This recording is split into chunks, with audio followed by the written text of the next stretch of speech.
right from now. Asante, karibu.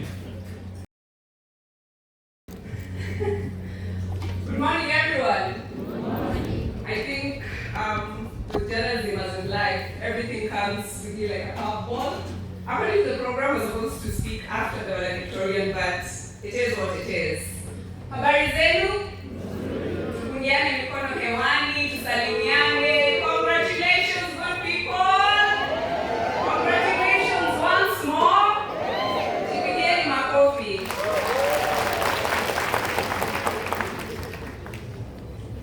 The University Council, the Vice Chancellor, members of faculty, the graduation organizing committee, and the graduating class of 2025 Tangaza University, good morning. Good morning. Now, when I got the invite to represent the Tangaza alumni during the second graduation we are having here today, I felt honored, but immediately inadequate. As a matter of fact, as I'm speaking with you now, the butterflies are rumbling in my stomach. Because one of the questions I ask myself is, who am I that this great institution would consider to grace this big event? It's quite big, you might not notice it, because I am from the class of 2011, and we were just a pocket of graduates in the bigger Catholic university that is just across. I don't know if that shortcut or the chuom is still there. So that's how we used to connect to Queer.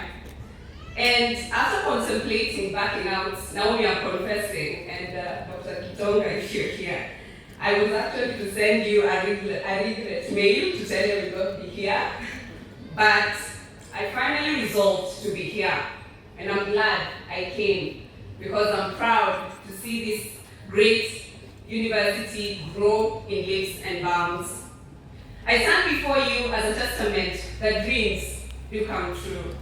I stand here before you as a confirmation that patience, persistence, and resilience will get you where you want to be, dear graduates. 17 years ago, I walked into my first class here at Tangaza, confident that I too, like those who had gone before me at the Institute of Social Communication, will live my dream of being a renowned journalist, just like those whom I had watched on KBC while growing up. I grew up in Nakuru, and so KBC at then was like what the founding party was Mama na Baba. So I know that there was a time that KBC was the only source of information for those who grew up in rural Kenya, but I know there are people in this audience who have never even watched KBC or even interacted with it, except during the CHAN championships that were held, because that's the only time KBC had the rights to air the Continental Football Championship, which was being hosted by Kenya, Uganda, and Tanzania in August. But still, I had a dream, just like Martin Luther King.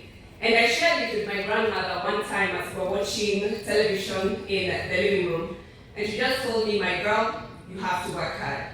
At ISC, I expected to swing into action immediately, to learn the ropes of what it took to make a great journalist, but the brakes were pumped, effective immediately, when I had to sit through Father Maurice Skepper's lecture on religion and communication. Nilipigwa na butwa, my guys. Because at that time, I wondered why I had to read through texts by St. Thomas Aquinas, deeply theological literature that every time Father Morris would ask us to write reflections on doing the doing and knowing the knowing. But I was here to learn communication. It also went further. Just when I thought it was done, I was also taken through literature on the Second Vatican Council decrees, Inter Mirifica, and the pastoral instructions, Communio et Progressio, that literally formed part of my marks, guys. But looking back, it all makes sense. Now I work as a journalist at Nation Media Group, the largest media house in East and Central Africa, where I am currently the regional editor for South Rift, handling teams across 8 counties. Tangaza's multicultural student population gave me a glimpse of the world. At that time, I interacted with students from countries like Congo. I don't know if Congo is in the house. Mote, Sangonini, Tokomona Naliboso. I also got a chance to interact with my confreres from Central African Republic. I never heard of a country known as Timor-Leste. I never knew that I would interact with people from Brazil, India, Mexico, Costa Rica, and the Philippines. Celebrating Culture Week, I hope it is still there, good people, was literally a trip around the world, celebrating unity in diversity. This was a melting point of the world that we should really be peacefully coexisting with one another in love. It is here in Tangaza that I learned to love myself and self-worth. And this is because I participated and won the first Miss Tangaza that was held outside these premises in 2008 and 2009. It is also here in Tangaza that I realized I'm a politician. Scheming and making sure that my stronghold for Kenyans, if you know my Tarakaniki, it was in this building, the School of Theology. And they handed me the vice presidency in the year 2010. That went all the way to 2011. So I was a Tangaza vice president. And I will always thank Tangaza for showing me that I can be living my leadership skills. And literally, even now, I'm still continuing with the good spirit of being a leader. Tangaza taught me teamwork and collaboration. And these are the foundation of what I do. In journalism, you mostly see reporters on screen or read their bylines or their headlines, and you think that that's all they did. But it takes a whole battalion of editors, logistic managers, drivers, and even the security guards, the ones you meet at the gate, yes, even the ones who guard us at the office, play a big role in making us the quote-unquote celebs that you see out here. And I would like to tell you, graduates, we are living in an era of the fourth and the fifth industrial revolution, where technology is at the core of everything that we do. How many people used ChatGPT this morning, by show of hands? How many people used Uber to get here? Literally, also Kenya, we witnessed in recent times how social media has played a big role in civic education. And so I do believe, my dear graduates, as you walk out here, I hope that you are already pivoting and seeing at how your skills will harness the possibilities that lie within this information age, where AI and the fifth industrial revolution is already ongoing. And you're talking about not just jobs being collapsed or ending, but you're also seeing a lot of innovation. So I do hope that you will also be looking at how your skills that you've gathered here will be solutions based on the faith foundation that you have laid for yourselves here in Tangaza. The road ahead will not be smooth. I can tell you I tarmacked for a year. And I also got a lot of regrets and no's. But anyway, isn't that life? Isn't it part of the struggle? But we keep moving, right? Because the journey of 1,000 miles starts with a step. So I'll tell you, graduates, keep going. Even when it gets tough, even when you feel like giving up, keep going. I'm a great believer in the words of the late Professor John S. Beatty. Actually, I read his book in one of the Miracle Institute of African Studies. Yes, we used to there was a lot of cross inter-institute exchange, you know?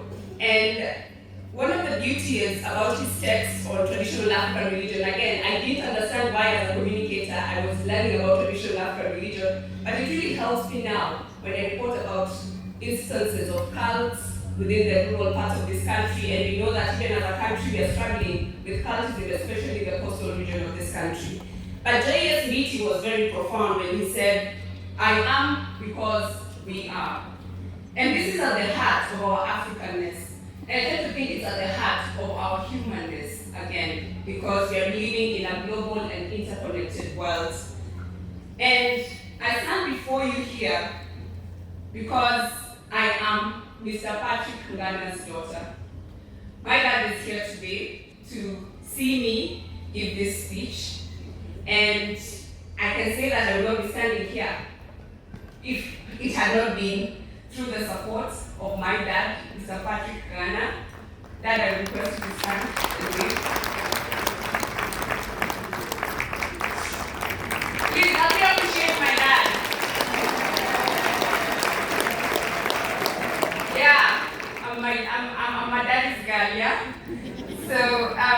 I'm proud, and I proudly carry his name as Ghana, and he is the foundation of my success.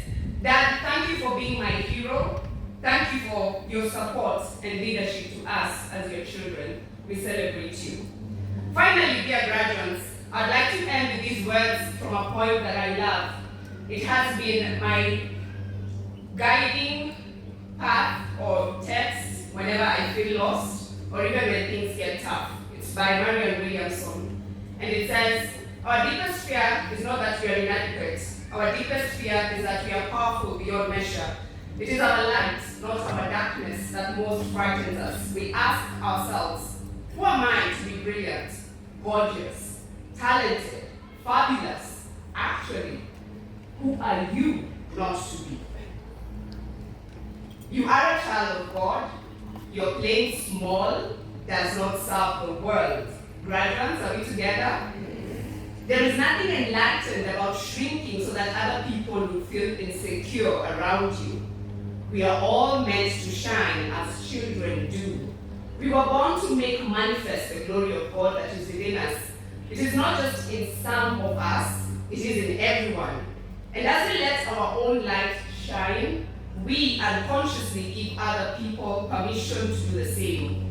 As we are liberated from our own fear, our presence automatically liberates others. My dear graduates, you are the light. Shine forth and let your light touch hearts, teach minds, and transform lives. Congratulations.